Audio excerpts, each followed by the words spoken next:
Olá pessoal, dando continuidade aqui ao nosso estudo da química orgânica, a gente vai para um novo vídeo agora falando das características do carbono e por que esse carbono ele é tão importante. Esse vídeo é introdutório ainda essa parte, nós veremos ainda outros conceitos mais avançados em outros vídeos, mas nesse nós iremos tratar de características assim mais superficiais, digamos assim. Primeiro, por que a gente estuda o carbono? Porque o carbono é o elemento fundamental da química orgânica. A composição de todos os compostos orgânicos é com carbono. Todas as substâncias orgânicas, sem exceção, vão ter carbono. Então, hoje em dia, a gente sabe que o carbono ele forma uma quantidade de substâncias gigantesca, né, que pode formar milhões de compostos. O registro que a gente tem de acordo com a União Internacional de Química Pura e Aplicada, que é a IUPAC, fala que nós temos cerca de 20 milhões de compostos, que são compostos orgânicos. Isso inclui, basicamente, proteínas, lipídios, carboidratos, DNA, mas também inclui moléculas que fazem parte da composição do petróleo, que fazem o acrílico, que fazem tecidos, que fazem tintas, que fazem diversos outros combustíveis, inclusive combustíveis que não são fósseis. Então, o carbono ele tem uma importância muito grande por conta dos compostos orgânicos. Mas, para a gente entender por que o carbono é tão importante, a gente precisa entender alguns conceitos em relação a ele. Primeiro ponto é ele ser tetravalente. Essa palavra tetravalente, esse prefixo tetra, significa 4 valências. O que basicamente quer dizer, os elétrons da camada de valência do carbono são 4. Então, nessa condição, se você olhar aqui para essa figurinha, nós temos aqui o núcleo do átomo, nós temos aqui a eletrosfera, e esses elétrons estão espalhados aqui por duas regiões.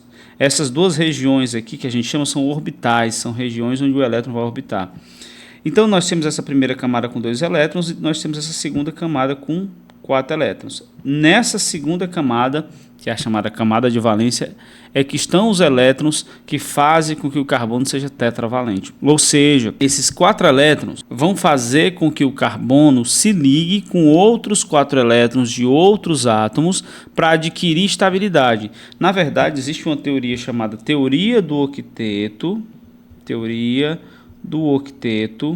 que foi formulada por um cara chamado Gilbert Lewis, lá por volta de 1923, que diz que um átomo, para adquirir estabilidade, ele tem que ter 8 elétrons na última camada.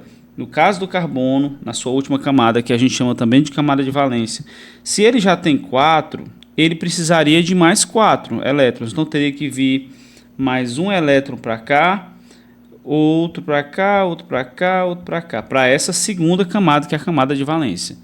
Nessa situação, como é que o carbono vai fazer essas 4 ligações? Ele vai fazer 4 ligações covalentes. O que são ligações covalentes?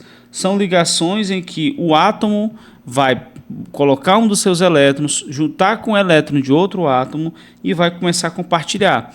Por exemplo, aqui no caso da ligação entre o carbono e o hidrogênio. O carbono precisa desses 4 elétrons. E o hidrogênio só precisa de mais um. Então, o que ele faz? Ele aproxima o hidrogênio dele, né, o carbono aproxima o hidrogênio dele, junta um elétron dele com o elétron do hidrogênio, que lembrando que o hidrogênio só tem um elétron, e ele consegue formar um par, e esse par vai ser compartilhado pelos 2 elementos, tanto pelo carbono quanto pelo hidrogênio. Por conta disso, o carbono adquire estabilidade, porque ele vai fazer essa ligação 4 vezes. Essa mesma ligação ele vai fazendo 4 vezes. Eu estou usando esse exemplo aqui do hidrogênio, mas em outras situações de outros elementos ele vai fazer, pode fazer ligações diferentes. Por exemplo, no caso do hidrogênio, ele vai fazer só uma ligação. A gente vai dizer que o hidrogênio é monovalente, porque ele só faz uma ligação. Especificamente ele só faz uma ligação. Mas se eu tiver um outro elemento, como o oxigênio já faz 2 ligações. A gente vai dizer que o oxigênio é bivalente. Essas 2 ligações pode ser com o carbono as duas ou não. Pode ser uma ligação com o carbono e com o hidrogênio, por exemplo, que o hidrogênio é monovalente. E aparece nos compostos orgânicos também um outro elemento, que é o nitrogênio, que faz 3 ligações. A gente vai chamar ele de trivalente. Essas 3 ligações, do mesmo jeito como acontece no carbono, podem ser com outros elementos, né? Aliás, pode ser uma com carbono, outra com outro elemento, ou com outro carbono, enfim, no final das contas ele não tem a obrigação de fazer as três com carbono. Esses três elementos são os elementos que também mais aparecem nos compostos orgânicos, tanto o hidrogênio, quanto o oxigênio, quanto o nitrogênio. Existem ainda outros elementos que vão aparecer nos compostos orgânicos, por exemplo, os halogênios. Os halogênios, que são um grupo lá da tabela periódica formado por flúor, cloro, bromo e iodo. Esses elementos aqui formam um grupo que a gente chama de halogênios. Os halogênios, eles têm, assim como o hidrogênio, como eles têm apenas, só falta mais um elétron para adquirir estabilidade, a gente vai dizer que eles são monovalentes também. Esses aqui também são monovalentes, só fazem uma ligação com o carbono. Então o carbono ele tem que fazer essas 4 ligações e ele pode fazer as 4 ligações com o hidrogênio, pode fazer as 4 ligações com 4 oxigênios ao redor dele, pode fazer 2 com oxigênio e sobrar outras 2 para fazer com outro elemento e assim por diante. Esses são os elementos que mais vão aparecer junto com o carbono, né? Repetindo, o hidrogênio, que é monovalente, é muito comum. Nós vamos ter o oxigênio, que é bivalente, e o nitrogênio, que é trivalente. Os demais, né, por exemplo, o caso do flúor, cloro, bromo e iodo, que são os halogênios, eles vão ser monovalentes. E essa questão da quantidade de ligações que o carbono faz, que ele é tetravalente, tem a ver com a questão dos orbitais que o carbono tem. Para a gente entender profundamente isso aqui, a gente vai ter que estudar um negócio chamado hibridização. Hibridização, para entender profundamente isso. Esse não vai ser o tema desse vídeo.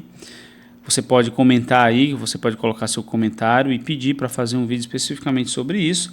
Mas basicamente o que o carbono faz é juntar um orbital com outro tipo de orbital, né, ou subnível, e formar um orbital juntando um com o outro. Isso aí vai ser um orbital híbrido e vai permitir com que ele faça essas 4 ligações. É só nessa condição. Mas isso vai ser tema de outro vídeo, se você quiser, deixa aí nos comentários, para você entender profundamente. Mas como é que ele pode fazer essas 4 ligações? Eu já até adiantei no outro slide que eu estava mostrando. Ele pode fazer as 4 ligações simples. Essas 4 ligações, sendo elas simples, ele vai fazer hibridação sp3, eu falei, vai ser tema de outro vídeo. Depois ele pode fazer também 2 ligações simples primeiro, e uma dupla, e aí ele vai ter uma hibridização sp2. Ele pode fazer 2 ligações duplas, 2 para um lado e 2 para o outro, ou pode fazer uma tripla e uma simples. De todas as formas, ele está fazendo aqui 4 ligações. Além disso, o carbono tem uma outra característica que é muito importante, que faz com que ele forme essa quantidade gigantesca de compostos, né? Como eu falei anteriormente, a IUPAC, a União Internacional de Química Pura e Aplicada, que é já na sigla em português, ela define que o carbono ele forma, né, 20 milhões de compostos. Mas por que ele forma esses 20 milhões de compostos? Por que ele é tão especial? Basicamente porque o carbono consegue formar cadeias longas. Então, no caso, o carbono forma cadeias longas de diversas formas. Ele pode formar cadeias longas com compostos de ligação simples, com ligação dupla, com ligação tripla.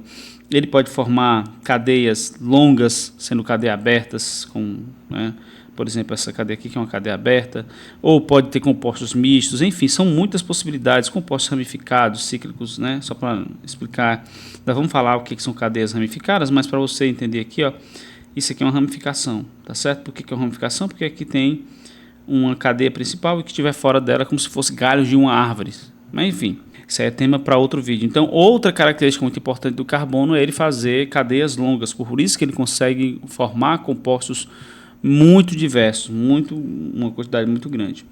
Então, só recapitulando, o carbono pode fazer ligação simples, que é essa ligação que ela só faz compartilhar um par de elétrons, e esse tipo de ligação vai ser uma ligação sigma.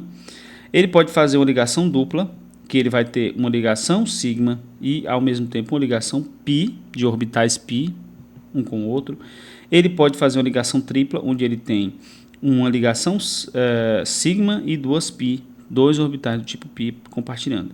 Isso vai afetar justamente o quanto ele é reativo ou não e o quanto essa molécula é estável ou não. Inclusive, a temperatura de fusão e ebulição dessa substância tem a ver com isso.